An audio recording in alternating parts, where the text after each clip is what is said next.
നമസ്കാരം. ഹലോ ഡോക്ടറിലേക്ക് സ്വാഗതം. നമ്മളിന്ന് ചർച്ച ചെയ്യുന്നത് കുട്ടികളുടെ ആസ്മയെക്കുറിച്ചാണ്. ഈ വിഷയം ചർച്ചയിനായി നമ്മോടൊപ്പമുള്ളത് പത്തനംതിട്ടയിലെ ജില്ലാ മെഡിക്കൽ ഓഫീസറായ ഡോക്ടർ ബിന്ദു ജോൺ പുൽപ്പറമ്പിലാണ് ഇന്ന് നമ്മോടൊപ്പമുള്ളത്. നമസ്കാരം ഡോക്ടർ. ഹലോ ഡോക്ടറിലേക്ക് സ്വാഗതം. ഈ കുട്ടികളുടെ ആസ്മയെക്കുറിച്ച് പറയുമ്പോൾ ഏറ്റവും കൂടുതൽ പേരൻസ് ബുദ്ധിമുട്ടുന്ന പ്രശ്നങ്ങളിൽ ഒരെണ്ണമാണ് യഥാർത്ഥത്തിൽ ആസ്മ എന്ന് പറയുന്നത്.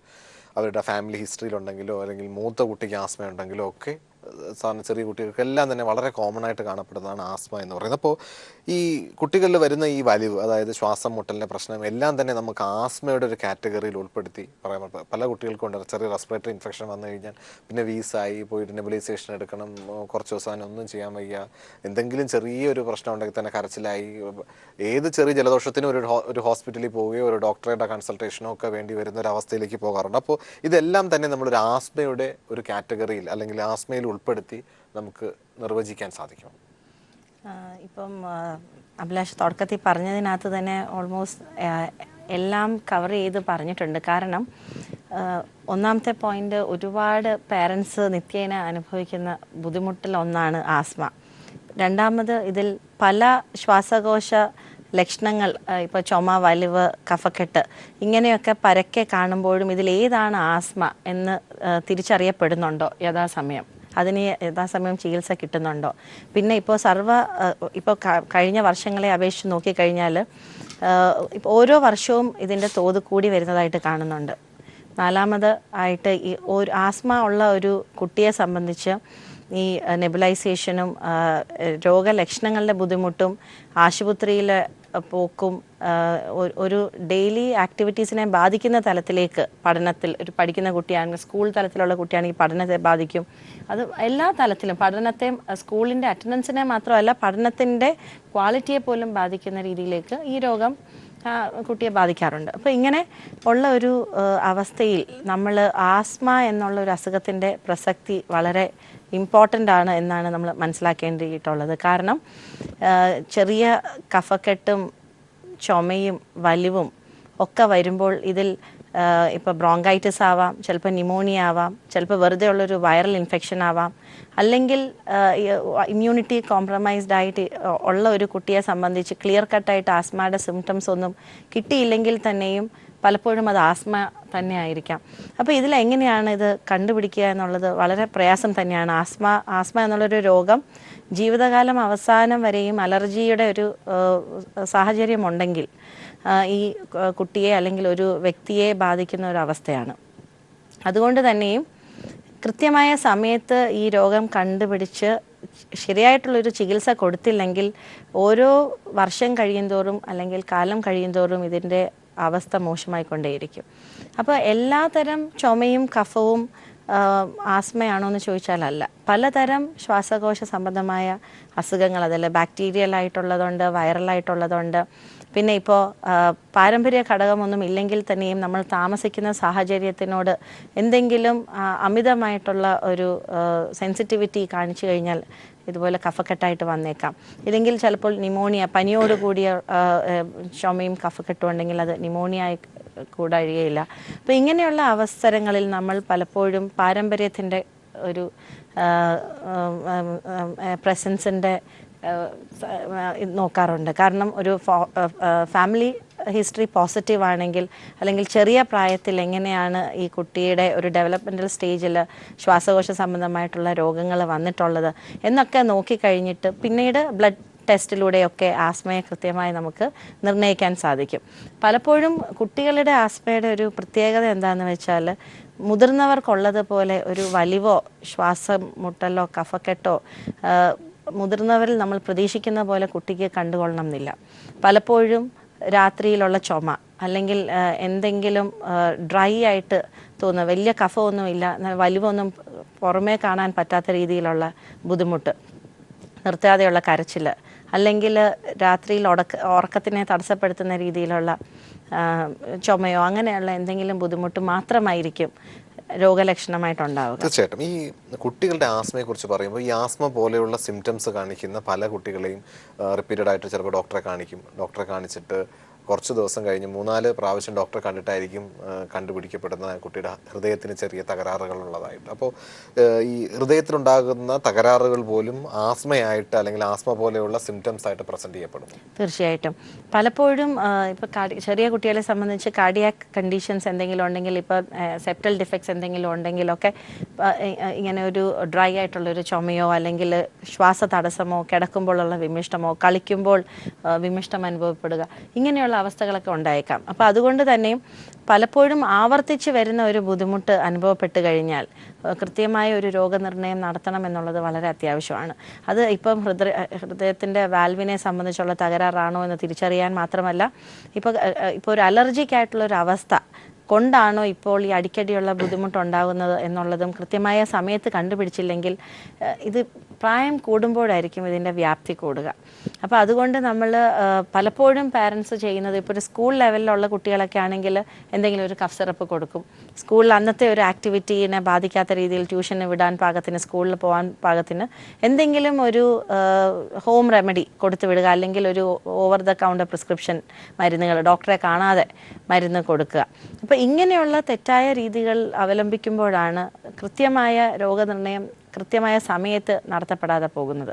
അപ്പോൾ പലപ്പോഴും പാരമ്പര്യ ഘടകം എന്ന് നമ്മൾ പറയുമ്പോൾ പേരൻസ് ചിന്തിക്കുന്ന ഒരു കാര്യമുണ്ട്, അച്ഛനും അമ്മയ്ക്കും വലിവ് കാണില്ല, പക്ഷേ അതുകൊണ്ട് തന്നെ കുട്ടിക്ക് വരുന്ന ചുമ ആസ്മയുടെ ഭാഗമല്ല എന്ന് കരുതുന്നവരുണ്ടാവാം. അപ്പോൾ ഇവിടെ നമ്മൾക്ക് പാരമ്പര്യം എന്ന് പറയുമ്പോൾ ഒരു മാതാപിതാക്കൾക്ക് തന്നെ ആസ്മ ഉണ്ടായിക്കൊള്ളണം എന്നില്ല. ചിലപ്പം അവരുടെ പാരൻസിനാവാം, ഇല്ലെങ്കിൽ ഫസ്റ്റ് ഡിഗ്രി റിലേറ്റീവ്സിനാകാം. അങ്ങനെ മാറി മറിഞ്ഞ് വരുന്ന ബന്ധങ്ങൾ, ഇപ്പോൾ വളരെ അടുത്തുള്ള റിലേറ്റീവ്സിലൊക്കെ എന്തെങ്കിലും തരത്തിൽ ഫാമിലി ഹിസ്റ്ററി പോസിറ്റീവായിട്ടുണ്ടെങ്കിൽ ചിലപ്പോൾ ഗ്രാൻഡ് പാരൻസിനായിരിക്കും ഉണ്ടാവുക. ഇല്ലെങ്കിൽ പാരൻസിന് അലർജിയുടെ മറ്റെന്തെങ്കിലും ലക്ഷണങ്ങളുണ്ടാവും. ചിലർക്ക് എക്സീമ പോലെ തൊലിപ്പുറത്തുള്ള അവസ്ഥ കാണും, അർട്ടിക്കേറിയ പോലെ സ്കിന്നിനെ ബാധിക്കുന്ന രീതിയിലുള്ള അലർജിയുടെ പ്രസൻറ്റേഷൻ കാണും, അല്ലെങ്കിൽ ഫുഡിനോടുള്ള അലർജി ആയിരിക്കും, അല്ലെങ്കിൽ തുമ്മലായിരിക്കും. അപ്പോൾ ഇതൊക്കെ ഫാമിലിയിൽ കാണും. അപ്പോൾ ഇത് കൃത്യമായിട്ടും ഈ ഒരു കോറിലേഷൻ മനസ്സിലായിട്ടില്ലെങ്കിൽ അടിക്കടിക്ക് വരുന്ന ബുദ്ധിമുട്ട് കൂടി വരികയുള്ളൂ. പലപ്പോഴും വർഷത്തിൽ 2 തവണയായിരിക്കും, പിന്നീട് അത് മാസത്തിൽ 4 തവണയാവും, പിന്നീട് അത് ആഴ്ചയിലുള്ള ബുദ്ധിമുട്ടാവും.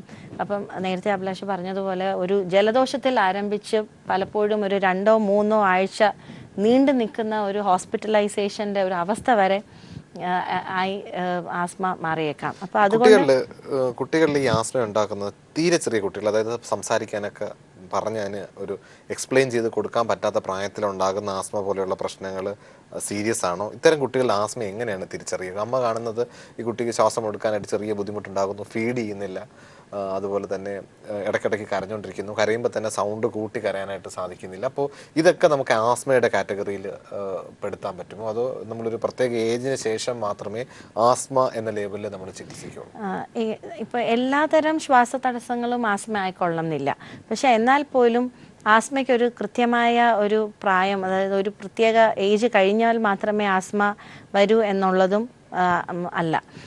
ഏറ്റവും ചെറിയ പ്രായത്തിൽ ദിവസങ്ങൾ മാത്രം ഉള്ളപ്പോൾ എന്തെങ്കിലും ചെറിയ രീതിയിൽ വിമിഷ്ടവും, അല്ലെങ്കിൽ പലപ്പോഴും സ്കിന്നിൽ അറ്റോപ്പിക് എക്സീമ പോലെയുള്ള പ്രസൻറ്റേഷൻ ആദ്യം കാണിച്ചിട്ട് അത് എന്തെങ്കിലും ഇപ്പോൾ ഓയിൻമെൻ്റ് ഒക്കെ ഇട്ടൊന്ന് സപ്രസ് ചെയ്ത് കഴിയുമ്പോഴായിരിക്കും ഒരു ശ്വാസകോശ രോഗമായിട്ട് മാറുന്നത്. അപ്പോൾ ഏറ്റവും ചെറിയ പ്രായത്തിൽ അത് വരുന്നത് പലപ്പോഴും വളരെ ശക്തമായിട്ടുള്ള ഒരു ഫാമിലി ഹിസ്റ്ററിയോ ആ രീതിയിൽ അനുകൂലമായ സാഹചര്യങ്ങൾ വളരുന്ന അന്തരീക്ഷത്തിൽ, അതായത് അവരുടെ വീട്ടിലോ പരിസരത്തോ ഇപ്പം പുകയാണെങ്കിലോ അല്ലെങ്കിൽ പൊടിയാണെങ്കിലോ എന്തെങ്കിലും പ്രത്യേകം ചെടികളുടെ പ്രസൻസോ പൂക്കളുടെ പ്രസൻസോ വീട്ടിൽ വളർത്തുമൃഗങ്ങളുണ്ടെങ്കിലോ അല്ലെങ്കിൽ ഒരുപാട് ഡസ്റ്റി ആയിട്ടുള്ള ഒരു സാഹചര്യം, അടുത്ത് കൺസ്ട്രക്ഷൻ നടക്കുന്നു, അങ്ങനെയുള്ള പൊടിയുടെ ഒരു സാഹചര്യം കൂടുതലാണെങ്കിലൊക്കെ ഈ രോഗലക്ഷണങ്ങൾ അല്ലെങ്കിൽ ചുമയായിട്ടോ കഫക്കെട്ടായിട്ടോ ഒക്കെ വന്നേക്കാം. വേറൊരു കാര്യം എന്ന് പറഞ്ഞാൽ ചെറിയ കുട്ടികൾക്ക് പലപ്പോഴും ജലദോഷം വന്നാൽ പോലും ഒരു ശ്വാസതടസ്സം പോലെ അമ്മയ്ക്ക് തോന്നാം.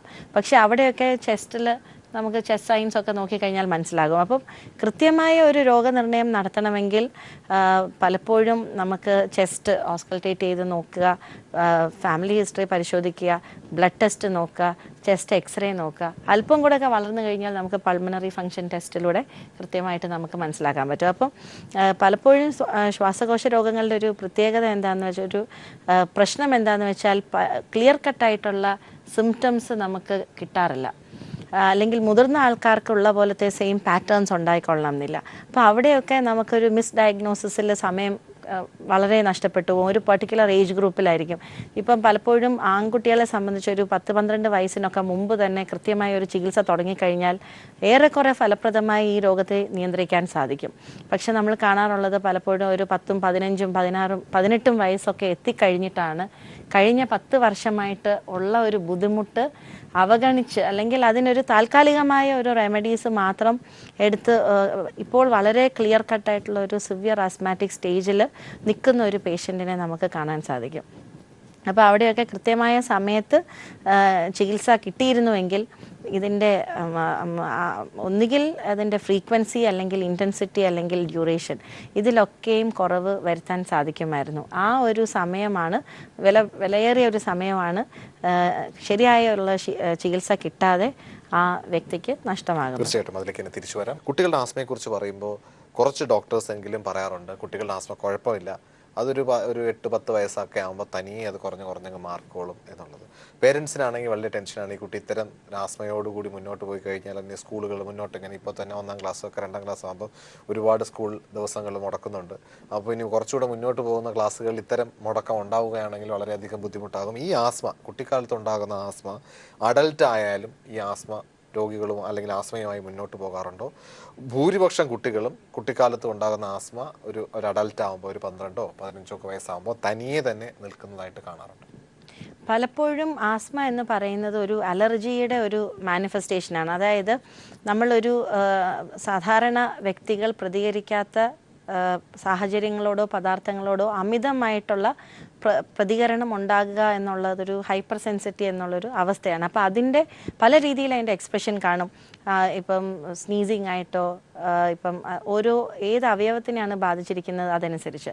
അപ്പോൾ നമുക്ക് ഈ ശ്വാസകോശത്തിനെ ബാധിച്ചിരിക്കുന്നത് തീർത്തും നിസ്സാരപ്പെട്ട ഒരു അവസ്ഥയല്ല. ഇപ്പോൾ തൊലിപ്പുറത്തുള്ളൊരു അവസ്ഥയാണെങ്കിൽ, ഇപ്പോൾ എക്സിമയോ ഏർട്ടിക്കറിയോ പോലത്തെ കണ്ടീഷൻസ് ആണെങ്കിൽ നമുക്കത് കണ്ടുകൊണ്ട് ചികിത്സിക്കാൻ പറ്റുന്നൊരു സാഹചര്യമുണ്ട്. പക്ഷേ കുറച്ചും കൂടെ ഡീപ്പറായിട്ട് പോയി കഴിഞ്ഞാൽ, ഇപ്പോൾ ലങ്സിനെ ബാധിച്ചു കഴിഞ്ഞാൽ അത് ഒരു ചികിത്സ ഇല്ലാതെ മാറാൻ വളരെ പ്രയാസമാണ്. പ്രത്യേകിച്ചും ഇപ്പോൾ അലർജിയുടെ ബാക്ക്ഗ്രൗണ്ട് ഉണ്ടെങ്കിൽ, പാരമ്പര്യ ഘടകമുണ്ടെങ്കിൽ, ഇതിൻ്റെ സാഹചര്യങ്ങൾ അനുകൂലമാണെങ്കിൽ, നമ്മൾ രോഗലക്ഷണങ്ങൾ കുറഞ്ഞു എന്നുള്ള ഒരു സാഹചര്യത്തിൽ നിൽക്കെ തന്നെ ചിലപ്പോൾ വളരെ തീവ്രതയോടുകൂടി മടങ്ങി വന്നേക്കാം. അപ്പോൾ അതുകൊണ്ട് തന്നെയും ഇത് 10-12 വയസ്സാകുമ്പോൾ തന്നെ പോകും എന്നുള്ള ഒരു സാഹചര്യം ഈ കാലഘട്ടത്തിൽ അത്ര പ്രസക്തമല്ല. കാരണം ഇപ്പോൾ വർദ്ധിച്ചു വരുന്ന അറ്റ്മോസ്ഫിയറിക് പൊല്യൂഷൻ, എൻവയറമെൻ്റൽ, നമുക്കറിയാം നമ്മളുടെ ചുറ്റുമുള്ള സാഹചര്യങ്ങളിൽ നമ്മുടെ അന്തരീക്ഷത്തിലുള്ള പുക, പൊടി, പുകവലി ശീലം, ഇപ്പോൾ വീട്ടിൽ അങ്ങനെ പുകവലി ശീലം ഉണ്ടെങ്കിൽ, അല്ലെങ്കിൽ നമ്മളുടെ ഭക്ഷണത്തിൽ പോലും ഒരുപാട് മാറ്റങ്ങൾ വന്നിരിക്കുന്നു. ഇപ്പോൾ ഹൈ പ്രോട്ടീൻ ഡയറ്റ്സ് കൂടുതലും ഫോളോ ചെയ്ത് വരുന്നുണ്ട്. എല്ലാവരും ഫാസ്റ്റ് ഫുഡിൻ്റെ പുറകെയാണ്. പിന്നെ എക്സസൈസിൻ്റെ അഭാവം. അപ്പോൾ ഒരു ഹെൽത്തി ആയിട്ടുള്ളൊരു ലൈഫ് സ്റ്റൈല് അഡോപ്റ്റ് ചെയ്യാത്ത ഒരു കാലഘട്ടമാണിപ്പോൾ. ആഹാരത്തിൻ്റെ പ്രത്യേകതകൾ മാറി വരുന്നു. അപ്പോൾ ഇങ്ങനെയെല്ലാം കൊണ്ട് തന്നെ ഒരു പാരമ്പര്യ ഘടകം ഉണ്ടെങ്കിലും ഇല്ലെങ്കിലും ആസ്മ പോലെ, അല്ലെങ്കിൽ ശ്വാസകോശത്തിനെ ബാധിച്ചിരിക്കുന്ന ഒരവസ്ഥ തുടക്കത്തിൽ അതിൻ്റെ ചെറിയ ലക്ഷണങ്ങളിൽ പ്രസൻറ്റ് ചെയ്യപ്പെട്ടാലും യാതൊരു ചികിത്സയും ഇല്ലാതെ മാറാനുള്ള സാഹചര്യം വളരെ കുറവാണ്, ഇല്ല എന്ന് തന്നെ പറയാം. അതുമാത്രവുമല്ല, നമ്മൾ അങ്ങനെ മാറി എന്ന് കരുതിയിരിക്കുന്ന അവസരത്തിൽ ഇതിനനുകൂലമായ സാഹചര്യങ്ങൾ വന്നാൽ രോഗം വളരെ തീവ്രമായിട്ട് മടങ്ങി വരും. ഇപ്പം പലപ്പോഴും സ്റ്റാറ്റിസ്റ്റിക്കലി നമുക്ക് കണക്കുകൾ, ലോകത്തെമ്പാടുമുള്ള കണക്കുകൾ സൂചിപ്പിക്കുന്നത് അതുതന്നെയാണ്. ശ്വാസകോശ രോഗങ്ങളിൽ ആസ്മയുടെ തോത് വളരെ കൂടി വരുന്നു. ഇപ്പം ഇന്ത്യയിൽ തന്നെയും ഓരോ വർഷവും ഏകദേശം 10 മുതൽ 15% വരെ ഇപ്പം വർദ്ധിച്ചു വരുന്നുണ്ട്. ഇപ്പോൾ ഓൾമോസ്റ്റ് ഒരു 20% താഴെയുള്ള കുട്ടികൾക്ക് ആസ്മ ഉണ്ടെന്നാണ് കണക്കുകൾ പറയുന്നത്. ചില രാജ്യങ്ങളിലൊക്കെ ഒരു കഴിഞ്ഞ 10 വർഷത്തെ കണക്ക് നോക്കിക്കഴിഞ്ഞാൽ ഇരട്ടിയിലധികം രോഗികൾ ഇപ്പം ഈ ബ്രോങ്കിയൽ ആസ്മ കൊണ്ട് സഫർ ചെയ്യുന്നുണ്ട്. അപ്പം ഇങ്ങനെയെല്ലാം നോക്കിക്കഴിഞ്ഞാൽ നമുക്കറിയാം നമ്മളുടെ സാഹചര്യങ്ങൾ ആസ്മയ്ക്ക് ഒട്ടും അനുകൂലമല്ല. അതായത് ആസ്മ രോഗത്തിന് വളരെ അനുകൂലമായ സാഹചര്യങ്ങളാണ്, രോഗിക്ക് ഒട്ടും അനുകൂലമല്ലാത്ത സാഹചര്യവും. അതുകൊണ്ട് തന്നെ രോഗം തനിയെ മാറും എന്ന് വിചാരിക്കുന്നത് വളരെ തെറ്റായ ഒരു ധാരണയാണ്. അതുകൊണ്ട് തന്നെ കുട്ടികളിൽ എന്തെങ്കിലും രോഗലക്ഷണങ്ങൾ വന്നാൽ പലപ്പോഴും മുതിർന്നവർക്കുണ്ടാകുന്ന അതേപോലത്തെ ലക്ഷണങ്ങൾ വരാൻ വേണ്ടി പോലും കാത്തു നിൽക്കേണ്ട കാര്യമില്ല. അടിക്കടിക്ക് വരുന്ന ബുദ്ധിമുട്ട്, ഇപ്പം നിർത്താതെയുള്ള ചുമ അല്ലെങ്കിൽ ഡ്രൈ ആയിട്ടുള്ള ചുമ, എന്തെങ്കിലും രീതിയിൽ ശ്വാസതടസ്സം ഉണ്ടാവുക, അതിൻ്റെ തോത് വർദ്ധിച്ചു വരുന്നുണ്ട്, അല്ലെങ്കിൽ അത് കുട്ടിക്കൊരു ഡിസ്ട്രെസ് ഉണ്ടാകുന്നുണ്ട്, ഇങ്ങനെയൊക്കെ പാരൻസിൻ്റെ ശ്രദ്ധയിൽപ്പെട്ട് കഴിഞ്ഞാൽ കൃത്യമായ ഒരു മെഡിക്കൽ പരിശോധനയിലൂടെ ഇതിനെല്ലാം മനസ്സിലാക്കിയെടുക്കാൻ സാധിക്കും. അപ്പോൾ ഒരു ഡോക്ടറിൻ്റെ സഹായത്തോടു കൂടി രോഗനിർണയം നടത്താനും കൃത്യമായ ചികിത്സ ചെയ്യാനും ശ്രദ്ധിക്കണം. കാരണം പെൺകുട്ടികളെ സംബന്ധിച്ച്, ഇപ്പോൾ ആൺകുട്ടികളെ സംബന്ധിച്ച് നമുക്ക് കുറച്ചും കൂടെ ചെറിയ പ്രായത്തിൽ ട്രീറ്റ്മെൻറ്റ് തുടങ്ങിക്കഴിഞ്ഞാൽ കൺട്രോൾ ചെയ്യാനുള്ള സാധ്യത കൂടുതലുണ്ട്. പക്ഷേ ഇപ്പോൾ ഗേൾസ് ആണെങ്കിലും ബോയ്സ് ആണെങ്കിലും ഏത് പ്രായത്തിലും രോഗനിർണയം കറക്റ്റായിട്ട് നടത്തി കൃത്യമായ ചികിത്സ ആരംഭിച്ചു കഴിഞ്ഞാൽ ഓരോ വർഷം കഴിയുന്തോറും രോഗത്തിൻ്റെ തീവ്രത നമുക്ക് കുറയ്ക്കാൻ പറ്റും. ഇല്ലെങ്കിൽ ഒരു 5-10 വർഷം കഴിഞ്ഞിട്ട്, ഇപ്പോൾ ഒരു 10 വയസ്സിൽ രോഗലക്ഷണം ആരംഭിച്ച് കാണിക്കുന്ന ഒരു കുട്ടിയെ സംബന്ധിച്ച് പലപ്പോഴും ഇപ്പോൾ ടീനേജ് ആയി കഴിഞ്ഞാൽ മറ്റുള്ള ഇപ്പോൾ ശരീരത്തിലുണ്ടാകുന്ന മാറ്റങ്ങൾ, ഹോർമോൺ വ്യത്യാസങ്ങൾ, ഇതിൻ്റെ എല്ലാം ഭാഗമായിട്ട് കുറച്ചുകൂടെ ബോഡി ഇമ്മ്യൂണിറ്റി കുറയുന്നതായിട്ട് കാണാറുണ്ട്. ഇപ്പോൾ വീണ്ടും ആസ്മയുടെ തോത് കൂടാറുണ്ട്. പിന്നീട് പെൺകുട്ടികളെ സംബന്ധിച്ച് ഇപ്പോൾ മുതിർന്നു കഴിഞ്ഞാൽ പ്രഗ്നൻസിയുടെ സമയത്ത് ഇങ്ങനെയുള്ള അസുഖങ്ങൾ അതിൻ്റെ ഏറ്റവും പീക്കായിട്ടുള്ള ഒരു സ്റ്റേജിലേക്ക് പ്രസൻറ്റ് ചെയ്യാനുള്ള സാധ്യതയുണ്ട്.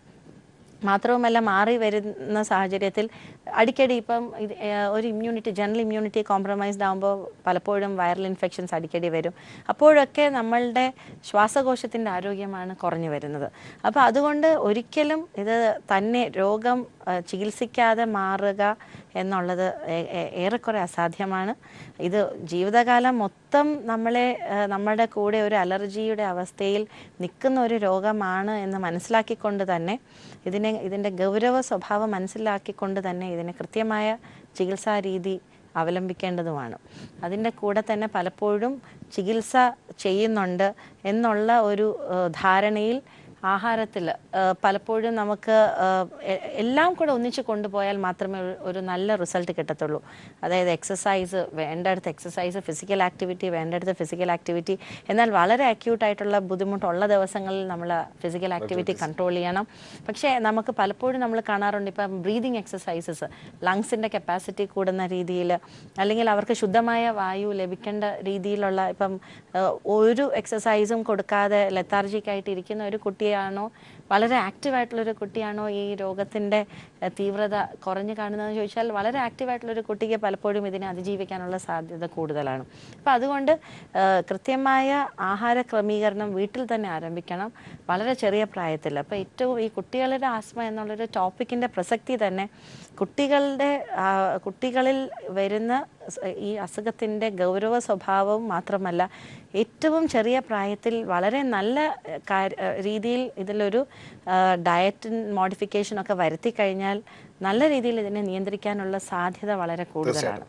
കുട്ടികളുടെ ആസ്മയുമായി ബന്ധപ്പെട്ട് പറയാറുള്ളത്, ഇപ്പോൾ കുട്ടികൾക്കറിയാം സാധാരണഗതിയിൽ ചൊറി, ചരങ്ങ്, ചില തേമലുകൾ, ചില വൈറൽ വാട്ടുകൾ ഒക്കെ സാധാരണഗതിയിൽ കാണാറുള്ള കുട്ടിക്കാലത്താണ് ഏറ്റവും കൂടുതൽ കാണപ്പെടുന്നത്. അപ്പോൾ ഇത്തരം ആൾക്കാരിൽ ഇത് സബ്സൈഡ് ചെയ്യുമ്പോൾ ആസ്മയായിട്ട് വരും, അത് കഴിയുമ്പോൾ ആസ്മ കുറയുമ്പോൾ ഈ സ്കിൻ ഇൻഫെക്ഷൻ കുറച്ച് കൂടുതലായിട്ട് വരും. ഇത് ബാലൻസ് ചെയ്ത് കൊണ്ടുപോവേണ്ട, ആസ്മ കുറഞ്ഞാൽ സ്കിൻ ഇൻഫെക്ഷൻ അല്ലെങ്കിൽ സ്കിന്നിലെ ലീഷൻസ് ഒക്കെ പുറത്തേക്ക് വരും, അത് കുറയുമ്പോൾ ആസ്മയായിട്ട് വരും. അത്തരത്തിലുണ്ടോ യഥാർത്ഥത്തിൽ ഒരു ആസ്മയെ സംബന്ധിച്ചിടത്തോളം? തീർച്ചയായിട്ടും ഒരു ആസ്മ എക്സീമ കണക്ഷൻ തന്നെയുണ്ട്. പലപ്പോഴും തൊലിപ്പുറത്ത്, ഇപ്പം വളരെ ചെറിയ പ്രായത്തിൽ ആദ്യമായിട്ട് ഈ ആസ്മ സ്വഭാവം പ്രസൻറ്റ് ചെയ്യപ്പെടുന്നത് ഒരു തൊലിപ്പുറത്തുള്ളൊരു എക്സീമ ആയിട്ടായിരിക്കും. ഒരു അറ്റോപ്പിക് ഡെർമറ്റൈറ്റിസ് എന്നുള്ള ഒരു അവസ്ഥ വളരെ ജനിച്ച അടിച്ചു വീഴുന്ന ദിവസങ്ങളിൽ തന്നെ ചിലപ്പോൾ അത് പ്രസൻറ്റ് ചെയ്യപ്പെട്ടേക്കാം.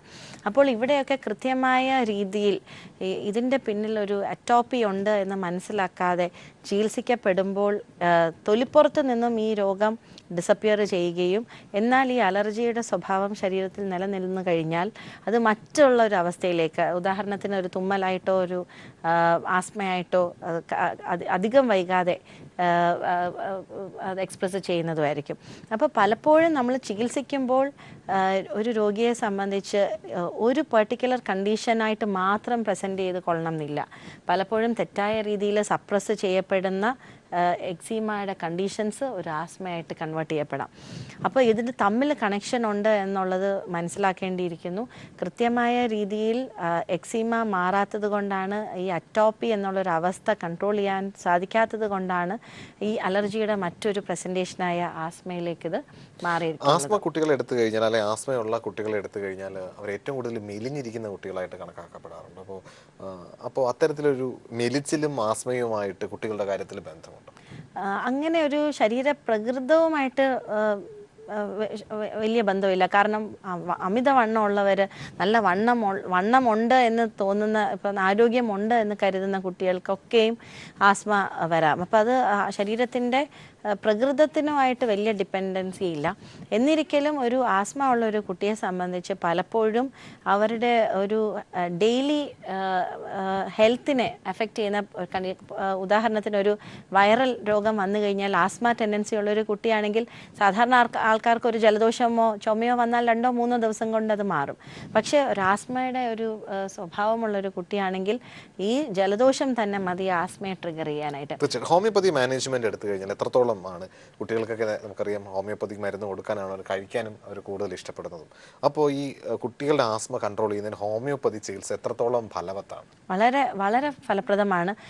ഉദാഹരണത്തിന് നമ്മളുടെ അലർജി എന്നുള്ളൊരു അവസ്ഥയെ വളരെ നല്ല രീതിയിൽ ടാക്കിൾ ചെയ്യും. ഇപ്പം നേരത്തെ ഞാൻ പറഞ്ഞതുപോലെ ഇത് നിയന്ത്രിക്കാൻ, ഇത് മാറ്റാൻ വളരെ പ്രയാസമുള്ള ഒരു അവസ്ഥ എന്ന് പറയുന്ന രോഗങ്ങളുടെ കാറ്റഗറിയിൽ നമുക്ക് അലർജിയും ആസ്മേനെയും ഒക്കെ പെടുത്താം. അപ്പോൾ ആ ഒരു സാഹചര്യം നിലനിൽക്കെ തന്നെ വളരെ കൃത്യമായ രീതിയിൽ രോഗനിയന്ത്രണം ഫലപ്രദമാക്കാൻ ഹോമിയോപ്പതിക്ക് സഹായിക്കാൻ സാധിക്കും.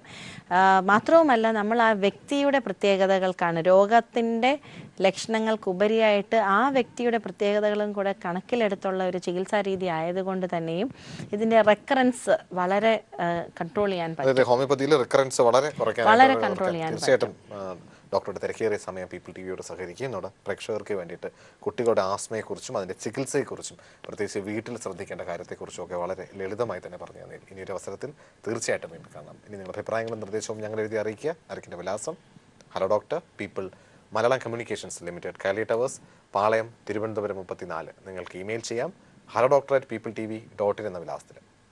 പുതിയൊരു വിഷയവുമായി വീണ്ടും കാണാം. നന്ദി, നമസ്കാരം.